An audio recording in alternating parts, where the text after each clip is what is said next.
बऱ्याच वर्षाच्या नंतर मी आज आपल्या सगळ्यांच्या समोर निवडणुकीच्या निमित्तानं बोलायला उभा आहे. यापूर्वी एकदा या रस्त्याच्या पलीकडं 1986 साली सभेच्या निमित्तानं मी आलो होतो. त्यानंतरसुद्धा येऊन गेलो. एक काळ असा होता की देशाच्या लोकसभेमध्ये जाण्याच्या संबंधीचा निकाल मी घेतला त्यावेळेला माझ्या आयुष्यातली पहिली लोकसभेची निवडणूक मी इथून लढली. आणि इथून लढल्याच्या नंतर गेले 25 वर्ष मी देशाची लोकसभा बघतोय, पण ह्या लोकसभेचं दर्शन मला या मतदारसंघातून पहिल्यांदा आयुष्यात झालेलं होतं. मला आठवतं आहे की त्यावेळेला या विभागाचं नेतृत्व करण्याच्यासाठी आज हयात नाही आहेत, पण आमचे सहकारी नानासाहेब शितोळे जे महापौर होते,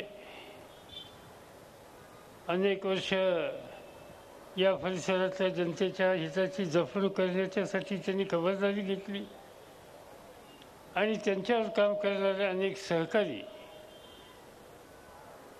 या महानगरपालिकेमध्ये तुम्हा सगळ्यांच्या वतीनं काम करण्याची जबाबदारी अतिशय समर्थपणानं सांभाळत होते.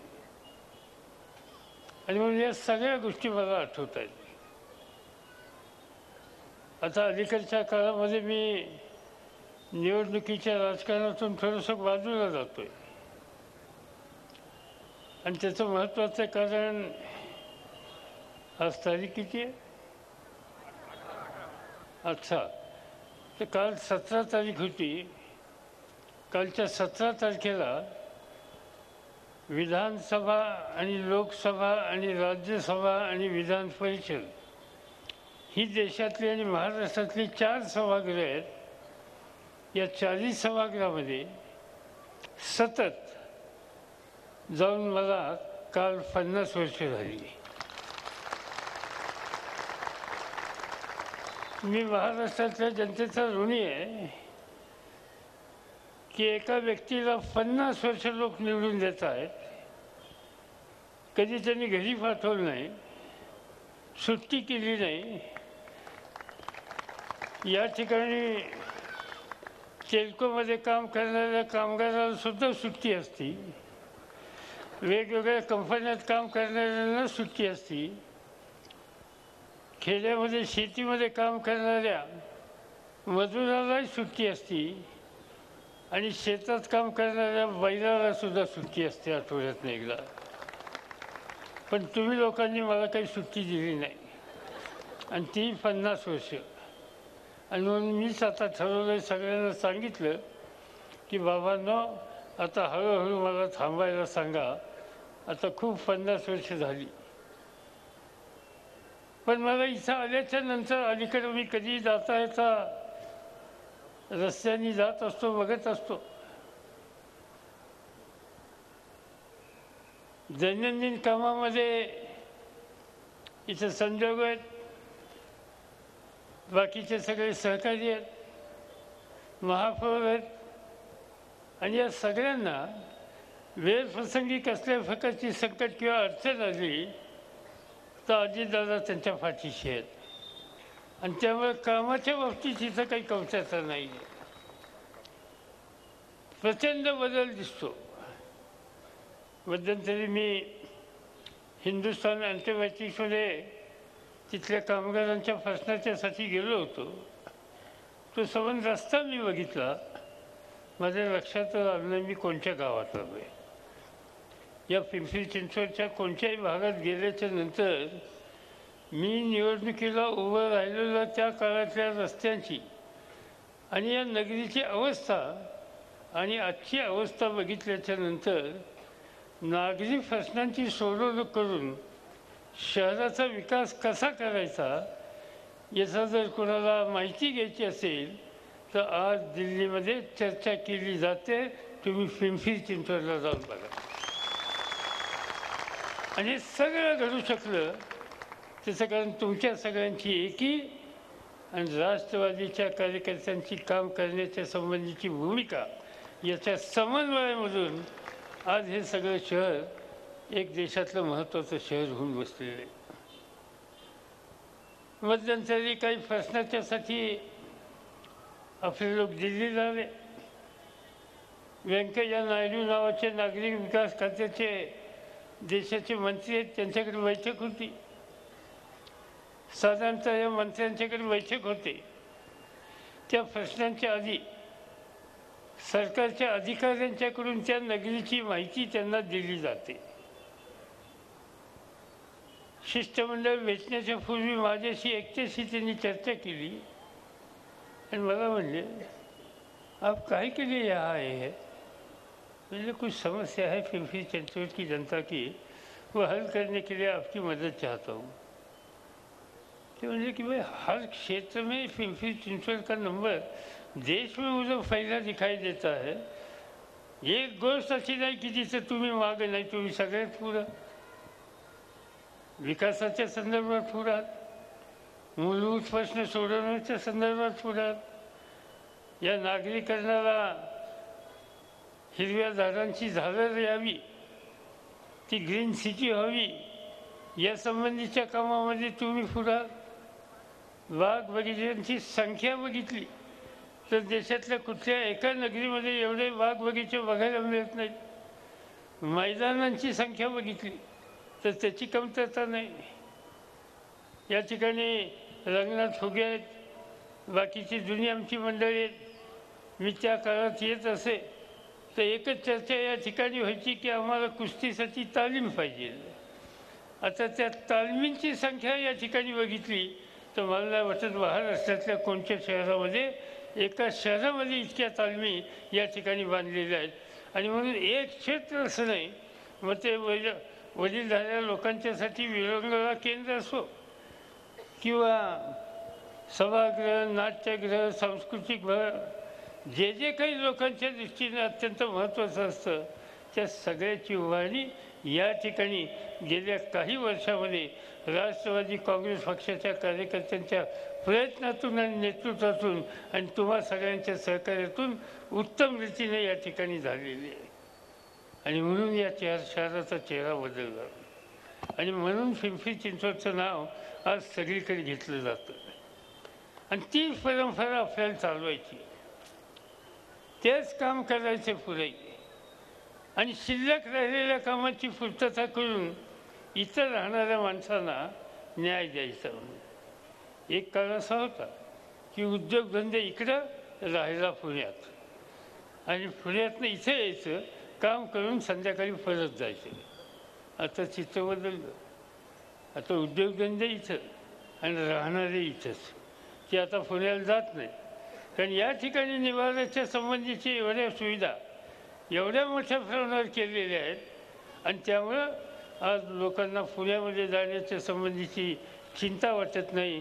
आज पिंपरी चिंचवड या नगरीमध्ये आमचं जीवन हे सुसह्य असतं या संबंधीची खात्री नागरिकांना पटली आणि म्हणून ही पुण्यामध्ये राहण्याची सवय अलीकडच्या काळामध्ये गेलेली आहे. आणि मी दुसरं हे बघत असतो की पुणेकरांच्याकडे कोणी पाहुणे आले तर पुणेकर पुण्याचं दर्शन दाखवतात, तसं पिंपरी चिंचवडचंही दर्शन दाखवतात. विकास काय असायचं बघायचं असेल तर पिंपरी चिंचवडला चला, हे अगत्याने त्या ठिकाणी सांगत असतो. आणि मला हे सगळं चित्र बदललेलं दिसतं या ठिकाणी आणि ते तुम्ही लोकांनी बदलवलं आहे. आणि त्याचं महत्त्वाचं कारण काम करणाऱ्यांच्या पाठीशी शक्ती उभी करण्याची नीती ही तुम्ही कृतीमध्ये आणली. त्यामुळं काम करणाऱ्यांचा उत्साह वाढला आणि त्या उत्साहानं आणि तुमच्या सहकार्यानं आज या ठिकाणचं चित्र बदललेलं दिसतंय. आणि आता पुन्हा एकदा 5 वर्षाचा कारभार कोणाच्या हातामध्ये द्यायच्या संबंधीची भूमिका घ्यायची.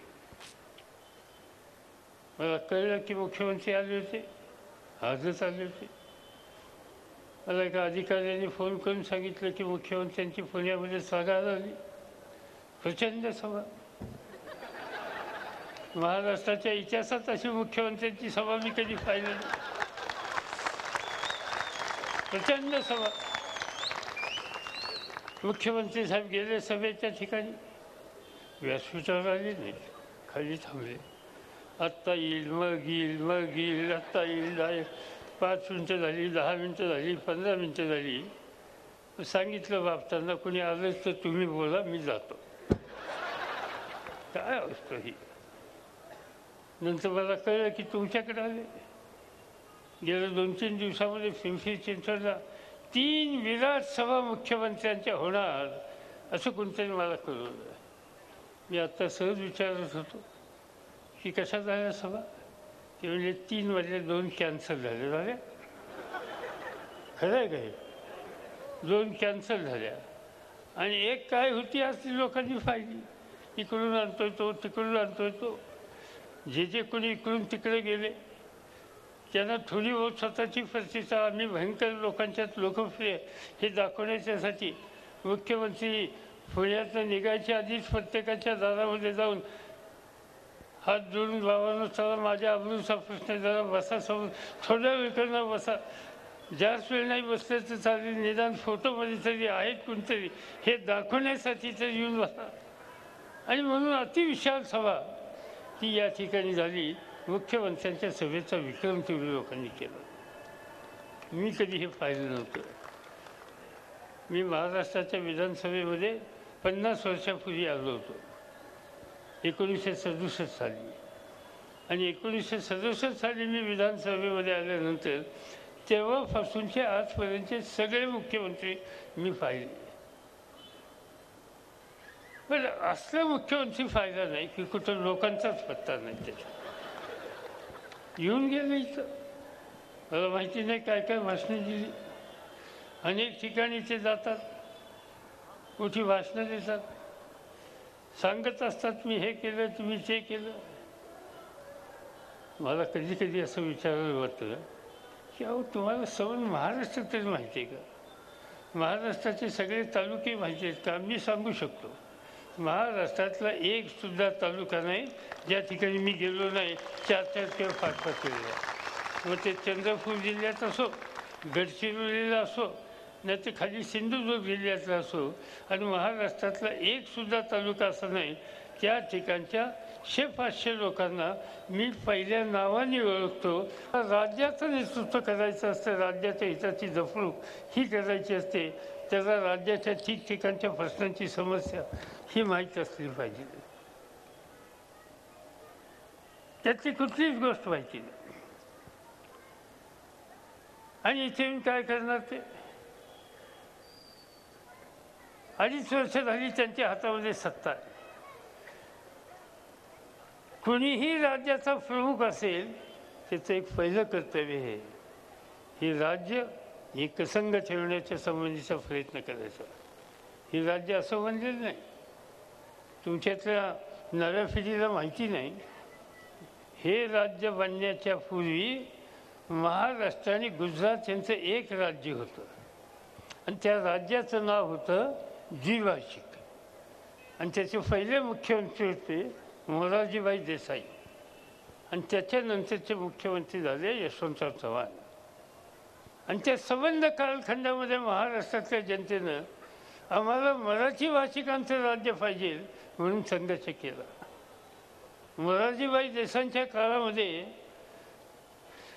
मराठी राज्याची मागणी करणाऱ्यांच्यावर मुंबईमध्ये गोळीबार झाला आणि त्या गोळीबारामध्ये 108 मराठी बांधवांचे मुर्दे पडले, हत्या झाली त्यांची. समज महाराष्ट्रामध्ये गावागावामध्ये घराघरामध्ये संयुक्त महाराष्ट्राची चळवळ झाली आणि त्याच्यातून शेवटी गुजरात वेगळं झालं आणि महाराष्ट्र वेगळं झालं. महाराष्ट्रामध्ये नागपूर, औरंगाबाद आणि आपला सगळा भाग हा एकसंघ झाला आणि मराठी भाषिकांचं हे राज्य झालं. हे मराठी भाषिकांचं राज्य त्यागातून झालं, हौतात्म्यांच्या हौतात्म्यातनं झालं, त्यांचं रक्त सांडून हे झालं. आणि त्याचा अभिमान आहे तुम्हाला आम्हाला, हे मराठी भाषिकांचं राज्य आहे. महाराष्ट्राच्या इतिहासामध्ये पहिला मुख्यमंत्री हा लाभला की महाराष्ट्राच्या विधानसभेमध्ये विरोधी पक्षाचा नेता असताना, प्रमुख असताना सातत्यानं मागणी त्यांनी केली की हे राज्य बदललं पाहिजे, या राज्याचे 2 तुकडे केले पाहिजे, मराठी भाषिकांच्या राज्याचे 2 तुकडे, आमचा भाग वेगळा करा, आणखीन कुठला भाग वेगळा करा, गरज काय? याच्यासाठी 108 लोकांनी हुतात्मे पत्करलं, याच्यासाठी गोळ्या घातल्या, याच्यासाठी प्रल्हाद केशव अत्रे असोत, उद्धवराव पाटील असोत, SM जोशी असोत, या सगळ्यांनी त्यागाची परिसमा घातली. याच्यासाठी यशवंतराव चव्हाणांनी मराठी भाषिकांचं राज्य एकसंघ करण्याच्यासाठी प्रयत्नांची पराकाष्ठा केली. हे सगळं त्यागातून हे राज्य उभं राहिलेलं आहे आणि तेच राज्य तोडण्याच्या संबंधीची भूमिका, ज्याला राज्य एकसंघ ठेवायची जबाबदारी घटनेनं त्याला दिलेली आहे, ती व्यक्ती कालपर्यंत हे राज्य तोडण्याची भूमिका आम्ही मांडत होती आणि आज ते तुमच्यासमोर येऊन सांगतात की सध्या मी अखंड महाराष्ट्राचा मुख्यमंत्री आहे. सध्या म्हणजे काय? सध्या मी आहे म्हणजे सध्या मी आहे तोपर्यंत अखंड मला, आणि ज्या दिवशी माझं मुख्यमंत्रीपद जाऊन मला वेगळं व्हावं लागेल त्यावेळी राज्यसुद्धा वेगळं करण्याची भूमिका मी सातत्यानं मांडेल. हे चित्र आज राज्याच्या मुख्यमंत्र्यांचं आहे आणि म्हणून त्यांनी येऊन आम्हाला सांगावं काय करावं, राज्याचं कशी प्रगती करावी, कसा विकास करावा, हे काही त्यांनी सांगायची गरज आहे. नागपूरचे अनेक वर्ष महापौर होते, आनंद आहे आम्हाला. नागपूर शहर आमची दुसरी राजधानी आहे, त्याचा विकास करण्याच्यासाठी आम्ही सगळ्यांनी लक्ष घातलं. आम्ही त्या ठिकाणी कारखानदारी कशी याची खबरदारी घेतली. त्या सबंध कालखंडामध्ये या लोकांची भूमिका मात्र अशी की कधी त्या भागात गेल्याच्या नंतर पुन्हा एक गोष्ट सांगायची, पिंपरी चिंचवडला कारखानदारी येते, रांजणगावला कारखानदारी येते, शिरोळ्याला कारखानदारी येते, आमच्याकडे काय येत नाही. अरे तुमच्या नेत्यांचे दम नाही, तुमच्या नेत्यांच्यात काम करण्याची कुवत नाही, तुमच्याकडे या प्रकारच्या विकासाच्या संबंधीचा दृष्टिकोन नाही.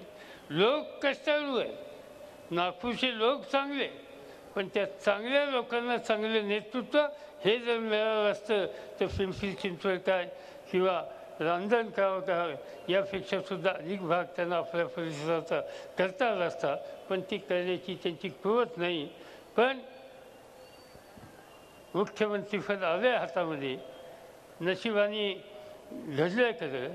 ते म्हणतात ना आपल्याकडं की आंधळ्याचा हात कुठतरी, मी काही जास्त सांगत नाही, तर म्हणजे आता तशी परिस्थिती या ठिकाणी झाली आणि त्यांच्या हातामध्ये हे राज्य आलं आहे.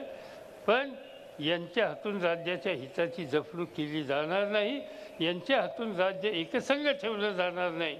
त्यामुळे ते काय सांगतात याच्यावर तुमचा विश्वास नसेल याची मला खात्री बसणार नाही, याची मला पूर्णपणानं खात्री आहे. आणि पुणेकर खुशाल, पिंपरी चिंचवड काय पुणेकर आपण काही साधी माणसं होतं. आपल्याला माहिती आहे की हा घरी येऊन काय करणार आहे नंतर, त्यामुळे कशाला जाते त्या सभेला, कोण गर्दी करणार तिथं, कोण उन्हात आणणार तिथं बसलं, कोण कोणाला सांगायचं असेल ते 2-4 आत्ता गेलेले आमच्या त्यांच्या कारणात सांगा, कारण ते गेलेच बिचारे. जाताना मलाही भेटले होते, म्हणजे आम्हाला हा निकाल घ्यावा लागतो. म्हणलं का नाही, म्हणलं शास्त्रीकरणाचा निकाल झाला नाही, आणखीन काहीतरी झालं नाही, आणि तो करायचा असेल तर तिकडे गेल्याशिवाय गत्यंतर नाही.